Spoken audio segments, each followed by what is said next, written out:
Hello students, in this video we are going to see about formatting operator, that is percentage symbol, and the format function, how these can be used in the print function we are going to discuss about. First one is the formatting operator, modulus. Formatting operator is the modulus operator. Already we have learned about modulus operator, which can be used in the arithmetical calculation. So it is used for giving the remainder of a division. But this modulus operator, that is, it's called as a formatting operator when it is used in the print function. So this can be used in the print function.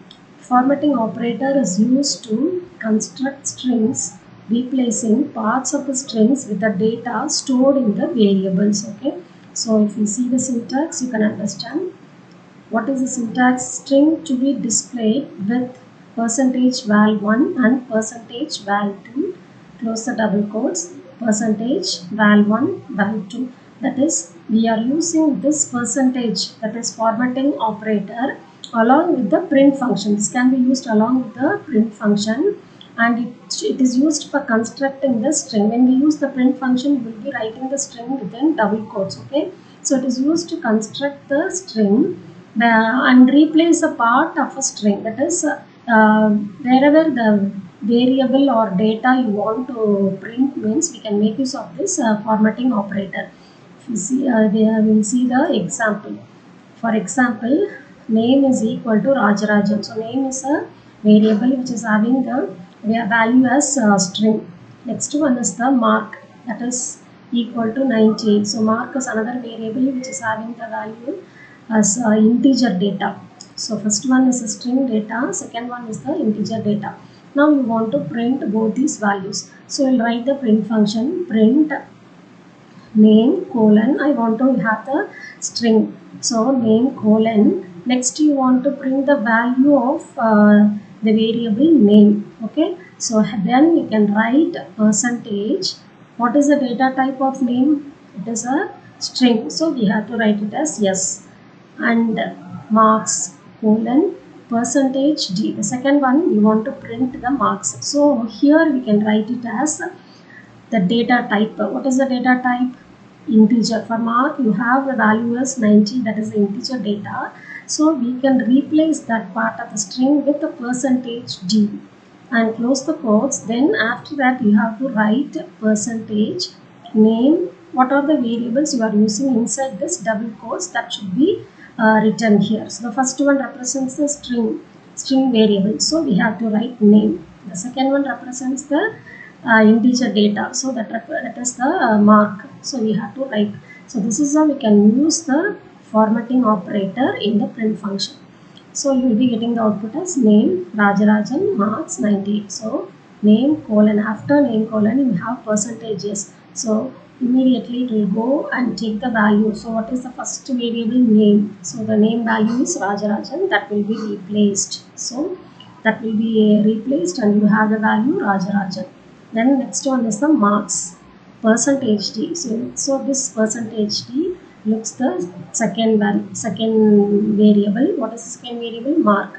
Corresponding data is 98. So that will be replaced. So we'll be getting the value like this. Okay. So this is how we can use the formatting operator in the print function. So it is used to replace the part. It is used to construct string, replacing the string with the data. So this will be replaced with the data. So percentages is replaced with the string data, that is Rajarajan, and the percentage d will be replaced with the integer data, that is 98. So this is the table which shows what are the different formatting characters used for different data types. So first character means we have to write percentage c. Signed decimal integer means either you can write percentage d or percentage I. For string data type, percentage s. Percentage u is used for unsigned decimal integer. Percentage o for octal integer. Percentage x or capital X can also be used for hexadecimal integer. And percentage e, both either small e or capital E, can be used for exponential notation. That is scientific notation. If you are using means, you can go for percentage e. Next one is percentage f for floating point, and percentage g, either it is either small or capital G. is used for short numbers. Next one is about the format function. The format function is a powerful function used for formatting the string. This function is also used for the used in the print function. Okay, for formatting the string. The curly braces are used as a placeholder or replacement fields which get replaced along with the format function. So previously we used percentage data type, okay, in the print function for replacing the variable or value. Here we are using the curly braces. So curly braces is used as a placeholder.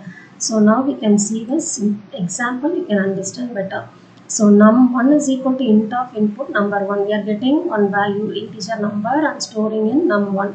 Num2 is equal to int of input number 2. So second value is stored in num2. I want to print the sum of these two values. So print. So I am going to write the print function by using this format function. Okay. So print the sum of the first number I want to write. So instead of writing that variable, I am writing the curly braces that is used as a placeholder. And second number, instead of second number, put one more curly braces is the answer. That is sum of these two numbers. So again I am using one more curly braces. Close the quotes. Dot. Don't put comma. Dot. Format. We are using the format function. Format. Within the format function, we have to write the corresponding variable. So we have used inside this double quotes, inside the string, we have used the curly braces as a placeholder. Okay. So now we have to write actual variable for that. The first one is num1. So that will be replaced. Okay. The first one will be replaced with variable or field name, that is num1. The second one is num2. The third one is the sum of these two. So we have to write the expression num1 plus num2. Okay. So this is how we have to write. So suppose I am entering the input as 34. Second number is 54.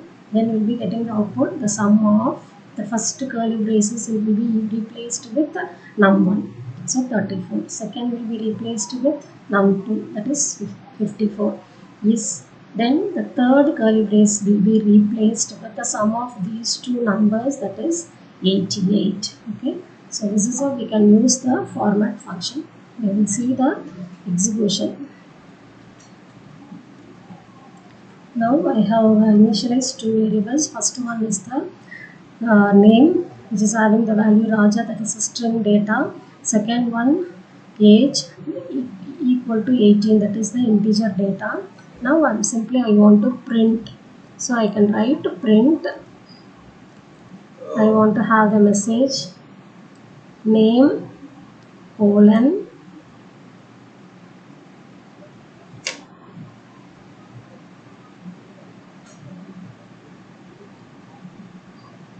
then we have to, normally if you use the print function, you will be writing like this, name colon comma, then we have to write the variable name comma, then age, and I want to include and, so and comma age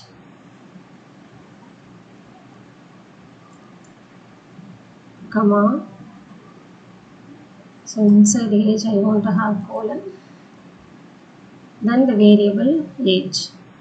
Okay, so this is how you will be writing the normal print function, that is string followed by variable, string followed by variable. Okay, so here instead of writing like this, you can, both are string only, you can write like this also. So now I am executing this.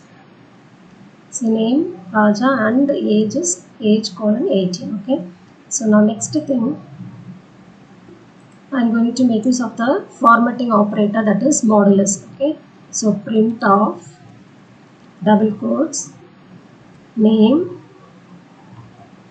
colon. So next we want to write the variable. Okay, so the corresponding data type, what is the data type for name? String. We are using string, so we have to make use of formatting character percentage %s. Okay, and age colon, what is the data type for age? It is an integer number, so we have to make use of %d. Okay,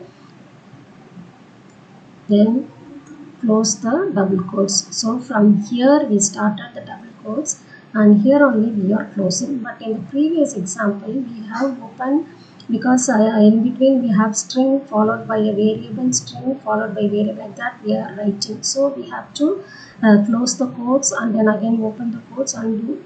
So that is very tedious one. Instead we can go for this formatting operator. Okay, open the double quotes and then write the string. For if you want to print the value, means make use of the formatting character, that's all. So I am using two formatting character, that is first two values I want to print. So I am using the formatting character according to the data type. The first one is the Raja is a string data type, so I am using percentages. The second one is the integer data type, so I am using percentage %t. Now close the quotes, that's all. So only once you will be opening the quotes and at last you will be closing. After this you want to write, don't put comma. If you put comma you will get error. Percentage. Okay, we are going to replace that data. Okay, so percentage, the first percentage is represents which variable? Name. So write name, comma. The second one percentage t represents the variable age, that's all. So write the formatting character according to the data type. After that then close the quotes. Then after that make use of the formatting character percentage and then within the parenthesis write the variables according to the data type what you have written inside the double quotes. Okay, so name and age you want to print. So now we will execute this. So again you are having the same value, same output. The third way of writing or printing the values are using the format function. So print, same thing I am writing, print double quotes, name, colon. Now we are going to, when you are using the format function, we have to make use of the curly braces which can be used as a placeholder. So previously you wrote a percentage, that is formatting character. Now instead of formatting character, simply put the curly braces. Okay, that's all. Make use of the curly braces and age, colon. Again one more value you want to print, so make use of the curly braces. Now close the double quotes. Two values you want to print, so two curly braces you have used. Then don't use comma here. Okay, we have to write dot format. The name of the function is format. Open. Now we are going to print the first curly braces should be replaced because we have used as a placeholder. The first curly brace represents name. The second value you want to print is age. So replace the variable name. That is what given in the definition field name. Field name means it's a variable name. So close the format function. Now close the print function. Now let us see. See, we have got the output, name, Raja and age. So 3 times we have printed by using different methods of print function. Okay. So the first one is a normal method which we used, which we learned in the chapter. Okay. So first we have to write the variable, then write the string, that is string followed by variable, then string followed by variable. So wherever you are using string means double quotes should be there. Variable means without double quotes. Okay. So if you miss one double quotes in between means you will get error. So this next method is using the formatting character. These two methods are very easy to handle because we are opening the double quotes, only at the end we are closing the double quotes, in between we are using the formatting character. So it's very easy to handle. Okay, so name, then use the formatting character according to the data type, and we have to write after closing the quotes, write a percentage, that is formatting operator, and write the corresponding variables. So we have to write the variables correctly in order. Next one is by using the format function. So when we are using the format function, we have to use the curly braces which is acting as a placeholder. Okay, so here instead of the value we are writing the curly braces. So after that close the quotes and put dot, we have to write dot format and write the corresponding variables which we want to replace the curly braces. That's all.